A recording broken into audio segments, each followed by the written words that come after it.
France. I remember that. We had to give a presentation about something we did on a weekend, and one of the professors, when I was done, she asked, "What do you want to do?" And I was like, "I don't know, I think I want to be a professor." And she said, "You don't want to be a professor, you have to be a professor."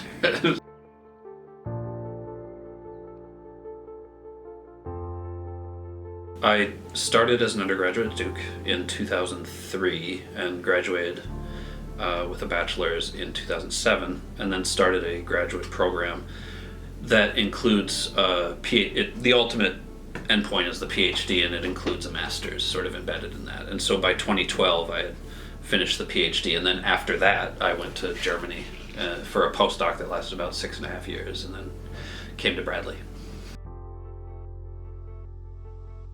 There was this public access channel where I grew up, where on certain Saturday nights they would televise footage of surgical procedures. And I remember my mother and I would watch that. We just thought it was really interesting. We'd like make popcorn and watch people get surgery. I'd say this might have been when I was about 11 or 12.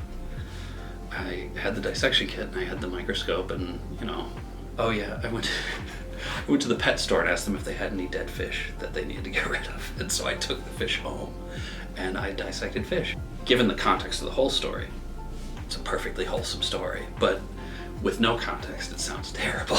It sounds like a child with very strange interests. Yeah. So I think I went to undergraduate at the very beginning with the intention of going to medical school. Once I got there, I realized that there wasn't really a well-defined track to do that. And I think a lot of it had to do with the classes I took, which discouraged me from my initial interest in medical school. My advisor, who has sort of this ongoing professional relationship, collaboration with the neurology clinic in Magdeburg, it turned out that they had a postdoc position opening up just as I was leaving grad school. Yeah, it was kind of an evolution process for me. Early on, I think I was sort of suffering from the shock of living in a place where you feel, at the very least in my case, linguistically isolated. And so by the second year, I was already looking for jobs back home. The university started giving me more teaching opportunities, which was something I felt like was lacking initially. And that in conjunction with my work sort of starting to work out really yielded a significant change in my attitude there. And I'm glad that I didn't get a job the first time I tried, because there's a lot of work that I did end up getting done there that wouldn't have gotten done otherwise.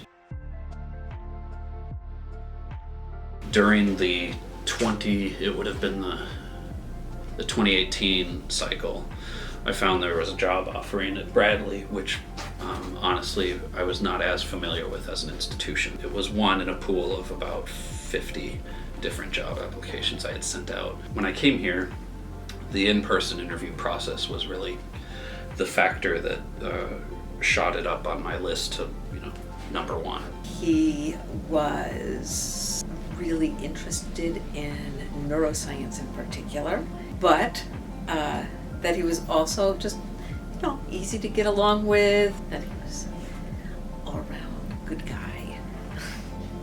He was a very student-oriented attitude in the department, and the attitude between the faculty members seemed to be a really supportive one.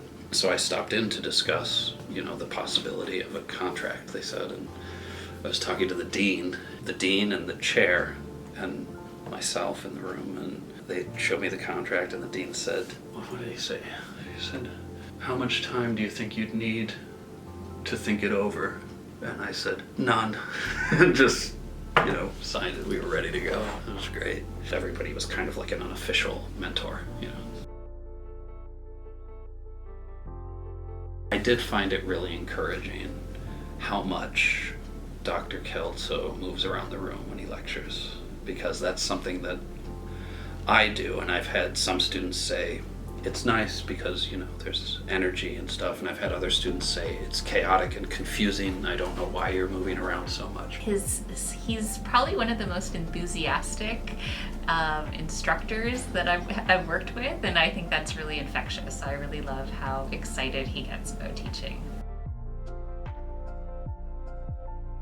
I remember there was this professor at Duke who I really admired.